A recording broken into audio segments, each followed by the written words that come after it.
धर्मनगरी कुरुक्षेत्र की विख्यात समाजसेवी संस्था प्रेरणा वृद्धाश्रम में कारगिल विजय दिवस पर श्रद्धांजलि समारोह का आयोजन किया गया। इस मौके पर पूर्व सैनिकों एवं गणमान्य हस्तियों ने विशेष तौर पर कार्यक्रम में शिरकत की।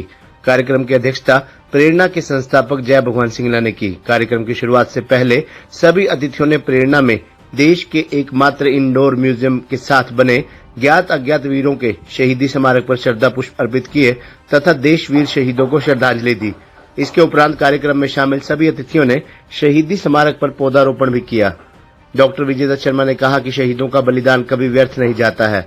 उनके बलिदान से देशभक्ति की भावना में उत्साहवर्धन होता है। आम जनता की भावना भी इसी कड़ी से जुड़ती है। जय भगवान सिंगला ने कहा कि भारत माँ के सैनिक पूरी दुनिया में जाबाज है।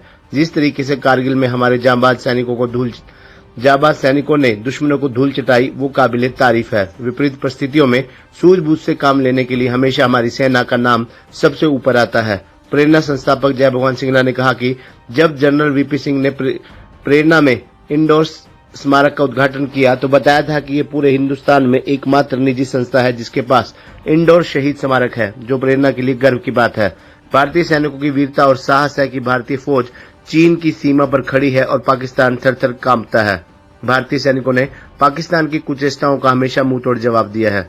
प्रेरणा संस्था की प्रधान नीनू खुग्गर ने कहा कि ऐसे आयोजन से प्रेरणा का मान सम्मान को गति मिलती है। हम ऐसे कार्यक्रमों के माध्यम से शहीदों को याद करते रहेंगे। पाकिस्तान की कुचेष्टाओं का भारत ने हमेशा मुंहतोड़ जवाब दिया है। भारतीय सैनिकों ने पाकिस्तान को धूल चटाई है। इस मौके पर रामलाल सिंगला, बी श्रीवास्तव, बीना शर्मा, सीता देवी, श्यामा गुप्ता, बलविंदर कौर, आशा सिंगला, हरबंश कौर, मधु मल्होत्रा, चंद्रकांत, मुख्तियार सिंह, जोगिंदर व सुनील कुमार इत्यादि मौजूद थे।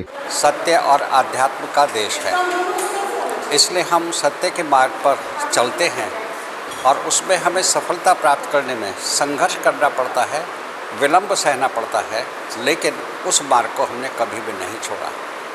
कारगिल में एक धोखे के साथ पाकिस्तान ने उस चोटी पर आक्रमण किया। हम इतने जागरूक नहीं थे, हम इतने सचेत नहीं थे, विश्वास भी नहीं था कि ऐसा होगा, लेकिन हमारे सैनिकों ने, हमारे राजनीतिक नेतृत्व ने वह क्षमता दिखलाई कि अंततोगत्वा पाकिस्तान उसमें पराजित हुआ। मित्रों, हम इस पाकिस्तानी सोच से 1000 वर्ष से युद्ध कर रहे हैं और लेकिन यह ऐसी तामसी, ऐसी विध्वंसक वृत्ति है जो अपने विध्वंसकता से कभी भी बाज नहीं आती। लेकिन भारत जीतता रहा है और भारत इसी सत्य और आध्यात्म के भाव को लेकर के अंत तक जीतता ही रहेगा, ऐसा मेरा पूर्ण विश्वास है। उन शहीदों को मैं आज नमन करता हूँ जिन शहीदों ने भारतवर्ष के लिए अनेक समय पर युद्ध किए हैं, निरंतर युद्ध करते आ रहे हैं, लेकिन जीत का वर्ण उन्हीं को मिलता है। धन्यवाद। आज भारतवासियों के लिए आज का दिन बड़े गर्व का दिन है। आज कारगिल पे हमारी बहादुर सैनिकों ने विजय प्राप्त की थी और जब हमारे army chief general VP Malik America में गए तो वहाँ के आर्मी चीफ ने पूछा कि आप में कैसे संभव हुआ, दुश्मन तो ऊपर बैठा था, आप नीचे थे, आपने कैसे जीत लिया। तो उसने कहा कि ये धर्म की विजय है, ये अच्छाई की विजय है, ये बुराई की हार है, अधर्म पापी की हार है।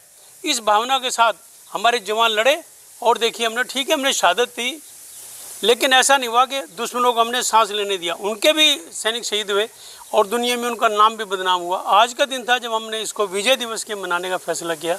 और हमारे यहाँ जो संग्रहालय है, ये हिंदुस्तान का पहला संग्रहालय है जो कारगिल के वीरों की स्मृति में बना है।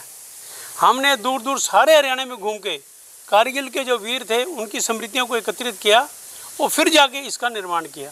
तो मैं आज सभी जितने भी हमारे वीर जवान शहीद हुए हैं या जो डटे हुए हैं बॉर्डर पर, उन सबको मैं नमन करता हूं, उनको मैं शत नमन करता हूं। जय हिंद। कारगिल के शहीदों को शत नमन। अगर वो नहीं होते तो आज हम कारगिल विजय दिवस नहीं मना रहे होते। आप इतनी ऊंचाई पे लड़ना कोई आसान काम नहीं था, पर भारत के वीरों ने और सैनिकों ने ये कर दिखाया और युद्ध को जीत के ही दम लिया। आज का दिन उनके लिए है, उनको समर्पित है, उनको मैं शत नमन करती हूँ। और ये जो प्रेरणा वृद्धाश्रम में स्मारक बना है, ये उन्हीं की याद में बना है। और आज हम यहाँ पे पुष्प अर्पित करने के लिए सारे बुजुर्ग और सारे मेंबर्स इकट्ठे हुए हैं। भारत के शहीदों को शत नमन। भारत माता की जय। खबरनामा हरियाणा के लिए डॉक्टर राजेश चौधरी की रिपोर्ट।